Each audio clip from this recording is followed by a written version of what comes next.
So unless you live under a rock, I'm sure you're aware of the backlash that Disney's live-action Snow White has received, ever since interviews with the Snow White actress Rachel Zegler went viral due to her not having the greatest things to say about the original movie. I mean, you know, the original cartoon came out in 1937, and very evidently so. There's a big focus on her love story.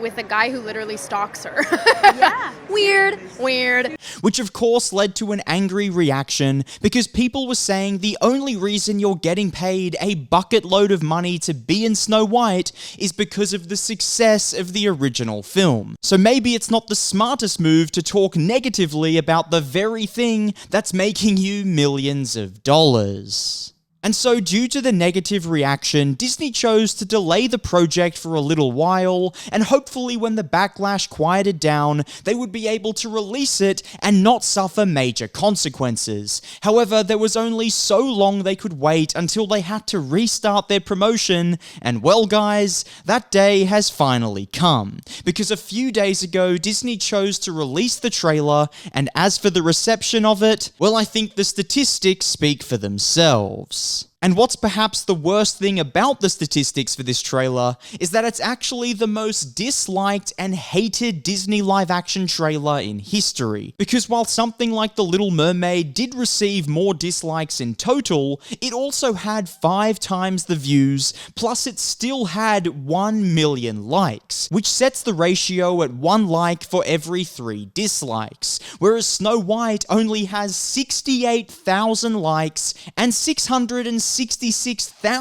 dislikes, which puts the ratio at 1 like for every 10 dislikes. And so when you look at that ratio, you can quite easily see that this is the most unsuccessful Disney live-action trailer they've ever put out. And not to mention the fact that this trailer and movie isn't just being attacked by one side or one political opinion, but rather from every single angle, due to people on the left also saying that it goes against feminist ideals, as it tells women that if you want to be a stay-at-home mum, you are some sort of a second-class citizen, because the remake has made a point of the fact that Snow White, which is always a more mothering style of character, will be changed into being more of a leader girl boss. Not gonna be safe with the prince, and she's not gonna be dreaming about true love. She's dreaming about becoming the leader she knows she can be, and the leader that her late father told her that she could be if she was fearless, fair, brave, and true. And so feminists are saying that the change and what they had to say about the original movie means that they thought that was a problem with Snow White that needed to be fixed, when in fact feminism is about giving women the freedom to choose who they want to be, and if they want to be a girl boss, they can do that, but if they also want to be a stay-at-home mother, they can also do that, because either one is fine, and we should be accepting of either choice. So despite what the Hollywood media may be saying about the backlash being completely bigoted or coming all from the far right,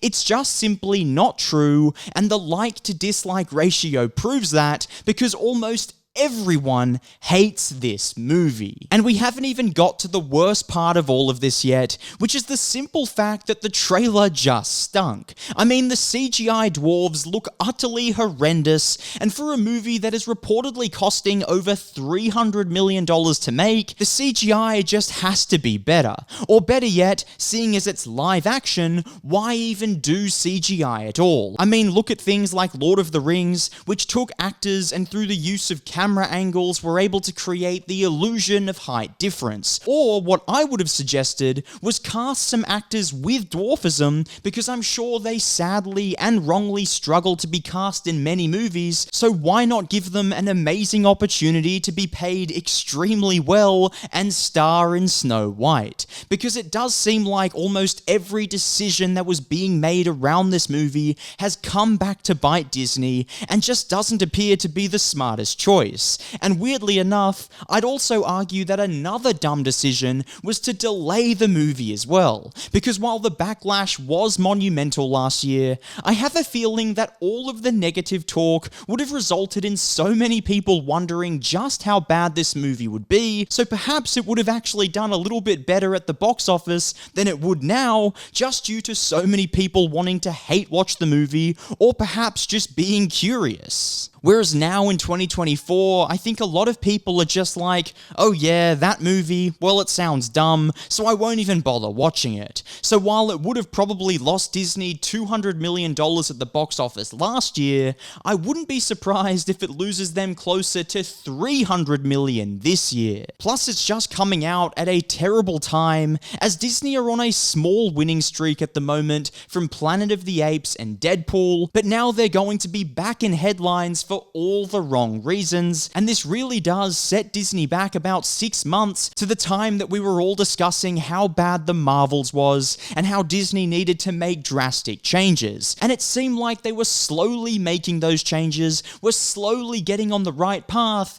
but now Snow White is going to blow all of that improvement out of the water and bring Disney back into all the negative headlines that they were in last year. So who actually knows if delaying the movie ended up even being the right decision, because certainly at this point it does look like it hasn't worked. And now they still have one more problem facing them moving forward, and that is the fact that they will have to start promotion very soon. And you know what that means? It means press junket interviews with none other than Rachel Zegler and Gal Gadot. And the problem that's going to arise there is the fact that there's been some rumors about tension between the two actors, as Rachel Zegler's very vocal opinions on a specific situation going on in the world right now is the exact opposite opinion of Gal Gadot, except Gal Gadot is directly impacted and has family and her home involved in this situation, so regardless what your opinions may be, it is understandable for Gal Gadot to be emotionally charged about this whole situation. Whereas Rachel Zegler is from the US, and so while she has the right to be vocal about anything she wants, I guess, it may cause some pretty harsh tension between them, especially with her mentioning the situation in her very promotion for Snow White online. So while we don't know if these rumors are true, I think it's fairly believable given what we've seen go on, so I don't know how on earth these press junket interviews are going to work, because we all know that when it comes to Disney movies, especially something like a live-action remake of Snow White, for them to try and make it look like there's great chemistry between the actors, and to try and make it appear as though it's a really family-friendly environment, and that's going to take a lot of work if there truly is this tension between these two actors. Not to mention the fact that people will be carefully analyzing every word that comes out of Rachel Zegler's mouth in order to find an angle to attack her due to what she has said in the past. So they are all walking a very fine line, and I think it's a safe bet to place on there being some more potential backlash and negative headlines for this movie before its eventual release. But with that being said, what are your thoughts on the situation? Let me know down below in the comments, and if you liked the video, please hit the like button, hit the subscribe button, and as always, good afternoon, good evening, and good night.